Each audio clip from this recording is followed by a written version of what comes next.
tulad ng panganalitin, matanggap nawa namin ang pagkumpapa na sundin ang loob mo sa pamamagitan ni Yesu Cristo kasama ng Espiritu Santo magpa sa walang hanggan. Amen. At siupo muna ang lahat. Pagbasa mula sa aklat ni Propeta Isaias. Noong mga araw ngayon, ipinasabi ng Panginoon kay Ahaz, "Pumili ka sa akin ng palatandaan, maging sa kalaliman ng Sion o sa kaitaasan ng langit." Sumagot si Ahaz, "Hindi po ako hihingi, hindi ko susubukin ang Panginoon." Sinabi ni Isaias, "Pakinggan mo sa bahayan ni David. Kulang pa ba ang gamitin niyo ang mga tao, na pati ang aking Diyos ay inyong iyayamot? Kaya nga, ang Panginoon na rin ang magbibigay ng palatandaan. Maghihingi ang isang dalaga at manganganak ang lalaki, at ito'y tatawagin Emmanuel." Ang salita ng Diyos. Salamat sa Diyos.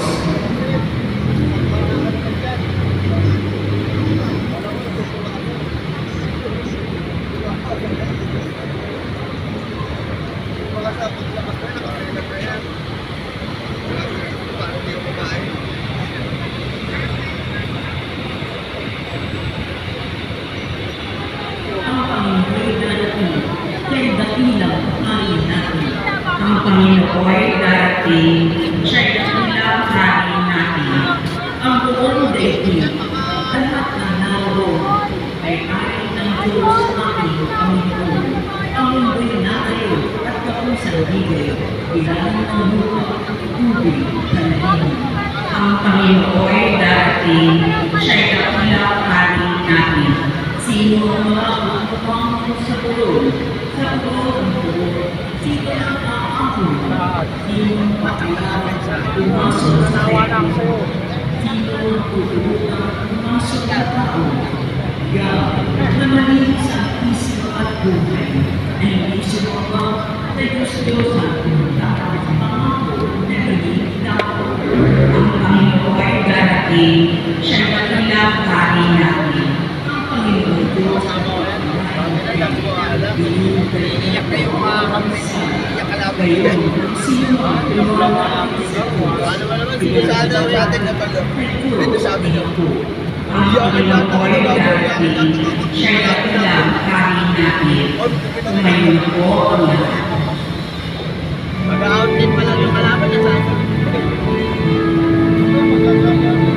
Kalahati pa lang yung talong mo.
Papuri sa iyo, Panginoon. Nang ika-anim na buwan ng pagdadalang tao ni Elizabeth, ang anghel Gabriel ay sinugo ng Diyos sa Nazareth, Galilea, sa isang dalaga na ang pangalan ay Maria. Siya'y nakatakdang inasal kay Jose, isang lalaki, buhat sa hindi ni Hamid David. Paglapit ng Abel sa kinabaroonan ng dalaga, binati niya ito, "Matuwa ka, ikaw ay kalugod sa Diyos." Wika niya, "Sumasa-iyo ang Panginoon." Nagdulumihan si Maria sa gayong pangunsa at inisip niyang mabuti kung ano ang kahulugan iyon. Kaya sinabi sa kanya ng anghel, "Huwag kang matakot, Maria, sapagkat kinalulutan ka ng Diyos. Makinig ka, ikaw ay mamili at makakanak ng isang lalaki, at siya'y tatawagin mo Jesus. Magkikita-kila siya at tatawagin anak ng kataas-taasan. Ibibigay sa kanya ng Panginoong Diyos ang trono ng kanyang ama si David.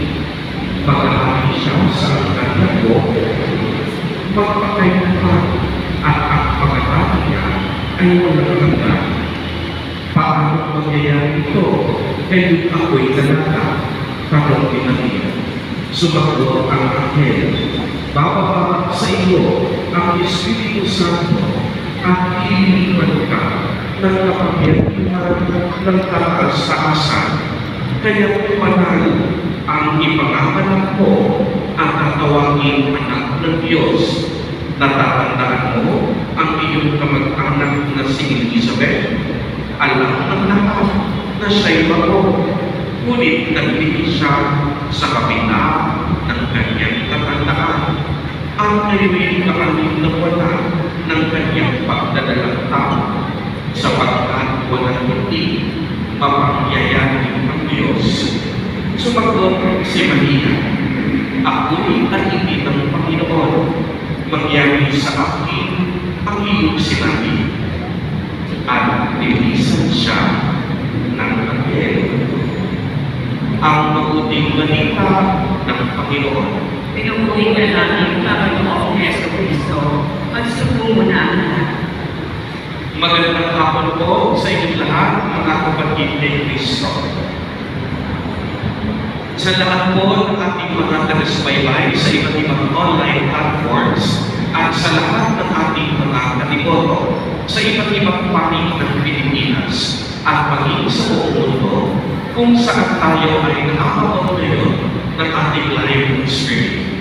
Mapayapang hapon din po sa inyong lahat. Purihin at dakilain natin ang ating Panginoon, ang Ama po, Jesus Cristo. Mga kapatid ni Cristo at mga katiboto, manunood po namin ngayong tinatanggap sa Basilika Minor at pambansang kampana ni Jesus Nazareno. Ang ating pong buhay ng mga tao, madalas nakakalito, minsan magulo, at marami ang walang kasiguraduhan.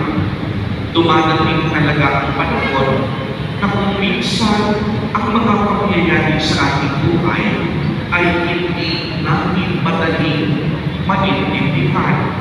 Kaya madalas napapaisip tayo dahil taliwas mismo yung mga inaasahan natin sa mga kaganapin ito.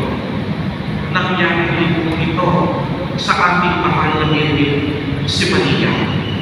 Siya po ay simpleng babae na may simpleng plano at simpleng pangarap sa buhay. Ang nais niya lamang magpakasal sa kanyang nobyo na si San Jose at buo ng isang simple at mabuting pamilya.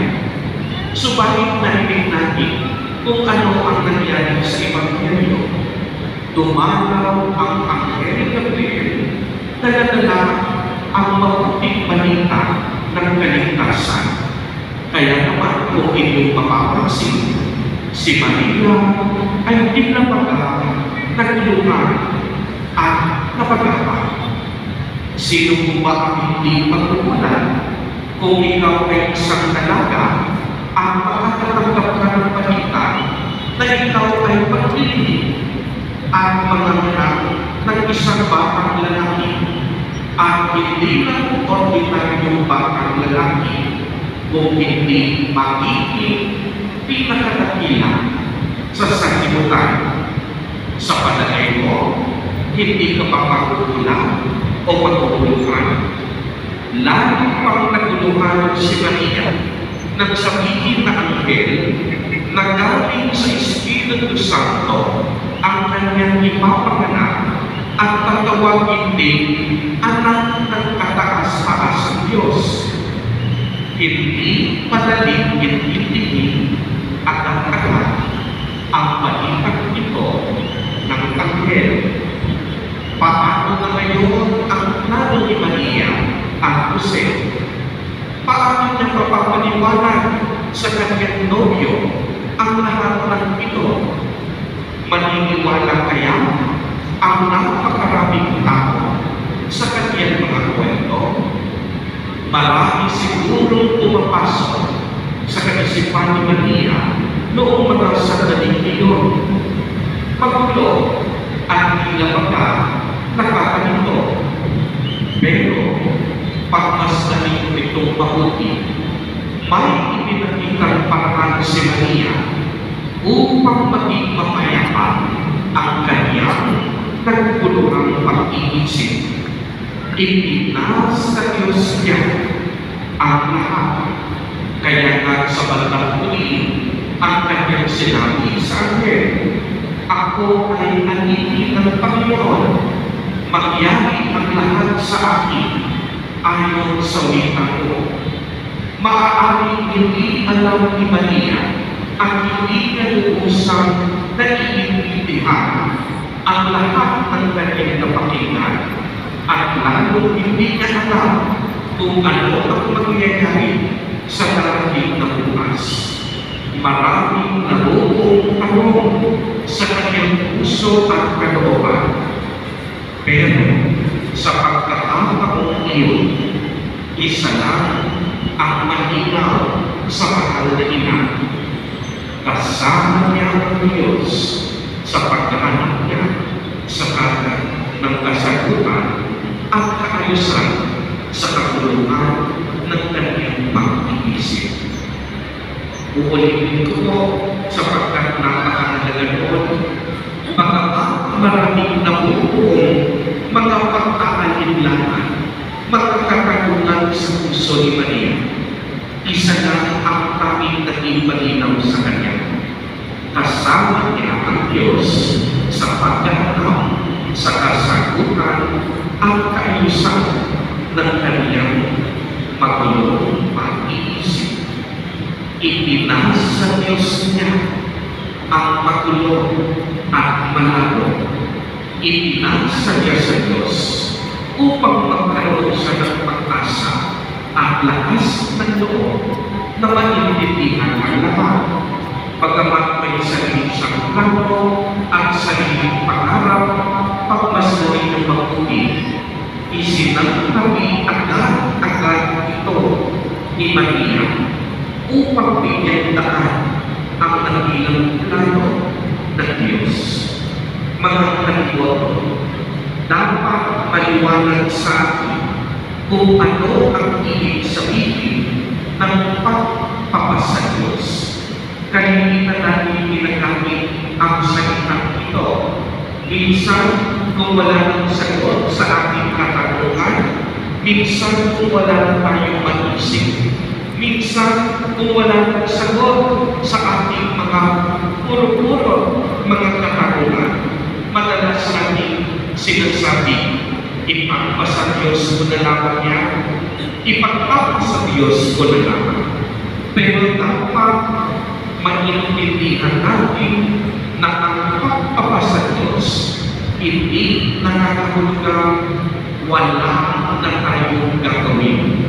Hindi nakakahulugang na tayo ay tutungahan at magiging tapat na lamang at maghihintay na lang tayo kung ano ang pwedeng mangyari.